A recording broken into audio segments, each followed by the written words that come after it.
그리고 보형물의 선택에 있어서는 이것도 약간 목적에 따라서 좀 다르겠지만 중장년층 분들 같은 경우에는 피부의 탄력이 굉장히 많이 떨어져 있기 때문에 오히려 조금 탄력 있는 보형물을 추천드리는 경우도 있고요. 근데 이제 윗가슴이 너무 차는 게 싫고 약간 처진 느낌을 원하시는 분들에게는 좀 말캉말캉한 보형물을 추천드리는 경우가 많습니다.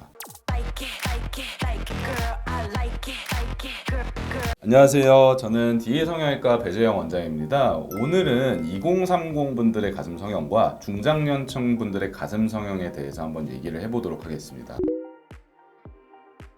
2030과 중장년층 같은 경우에는 여러 가지 차이점이 있죠. 일단은 가장 첫 번째로는 피부의 탄력이나 조직의 탄력 정도 차이가 많이 납니다. 그래서 2030 분들 같은 경우에는 임신 출산을 안 하신 분들이 사실 대다수이기 때문에 그냥 보형물만 넣어줘도 딱 탄력 있고 이쁜 가슴이 모양이 잘 나오는 반면에 중장년층 분들 같은 경우에는 이제 나이가 듦에 따라서 우리가 피부 탄력이 점점 처지고 비대칭도 좀 심해지는 경우가 많기 때문에 이제 거상을 통해서 가슴을 어느 정도 비대칭도 맞추고 좀 내려와 있는 가슴을 조금 올려주는 과정이 같이 필요한 경우가 많습니다. 두 번째로는 원하시는 사이즈가 조금 다릅니다. 요즘에 2030 분들은 약간 SNS도 많이 하시고 이쁜 옷도 많이 입고 싶어 하시기 때문에 좀 크게 선호하시는 경향이 있는 반면에 중장년층 분들 같은 경우에는 원하시는 가슴 수술의 목적이 막 크고 화려하게가 아니라 그냥 과거에 내가 임신 출산하면서 그리고 또 나이가 점점 들면서 나의 자존감을 좀 회복하고 싶다 이런 경우가 많기 때문에 너무 화려하다기보다는 좀 자연스럽게 원하시는 경향이 있고요. 마지막으로는 보형물의 종류 선택도 조금 다를 수 있는데요. 요거는 내가 조금 더 화려하게 윗가슴을 채우고 싶은지 아니면 약간 처진 듯한 느낌을 선호하시는지에 따라서 조금 다르다고 보실 수 있습니다.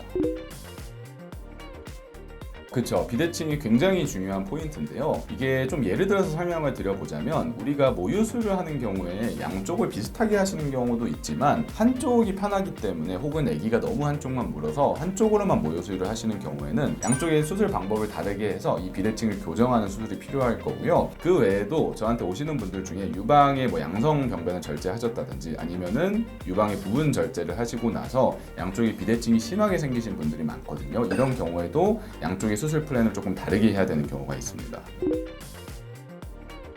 중장년층 분들 같은 경우는 보통 밑선절개를 추천드립니다. 왜냐하면 밑선절개는 회복이 빠르기도 하고요. 어차피 흉터를 보실 분이 배우자분밖에 없기 때문에 밑선을 추천드리고요. 2030 분들 같은 경우에는 본인이 원하는 흉터 부위를 전 잘 생각해 보시라고 마지막 순간까지 다시 고민해 보시라고 말씀드리는 편인데 나시를 좋아하시거나 좀 노출을 하고 싶은 분들은 밑선절개가 좋을 거고요. 그리고 이제 내가 앞으로 만날 애인이나 배우자한테 밑선 흉터가 너무 신경 쓰일 것 같은 분들한테는 겨드랑이 절개를 추천드리는 편입니다. 그리고 수술의 목적을 제가 항상 연령대와 상관없이 여쭤보는데요. 2030 분들은 대체로 이쁜 옷을 많이 입고 싶어서 오태를 내고 싶다 하시는 분들이 많은데 이런 경우에는 몸 라인에 살짝 나오는 가슴 라인이나 유유 라인이나 아이콜 같은 거를 조금 과장돼서 원하시는 분들이 많고요. 중장년층 분들 같은 경우에는 나는 그냥 꺼진 가슴을 어느 정도만 채우고 싶다. 속옷을 입을 때 윗가슴이 너무 많이 비고 이쁜 옷을 못 입는다. 그런 분들에게는 너무 과한 사이즈라기보다는 그냥 윗가슴을 어느 정도 밸런스 있게 채워줄 수 있는 몸에 너무 무리되지 않는 선에서 채워주시는 걸 추천드리고 그리고 보형물의 선택에 있어서는 이것도 약간 목적에 따라서 좀 다르겠지만 중장년층 분들 같은 경우에는 피부의 탄력이 굉장히 많이 떨어져 있기 때문에 오히려 조금 탄력 있는 보형물을 추천드리는 경우도 있고요. 근데 이제 윗가슴이 너무 차는 게 싫고 약간 처진 느낌을 원하시는 분들에게는 좀 말캉말캉한 보형물을 추천드리는 경우가 많습니다.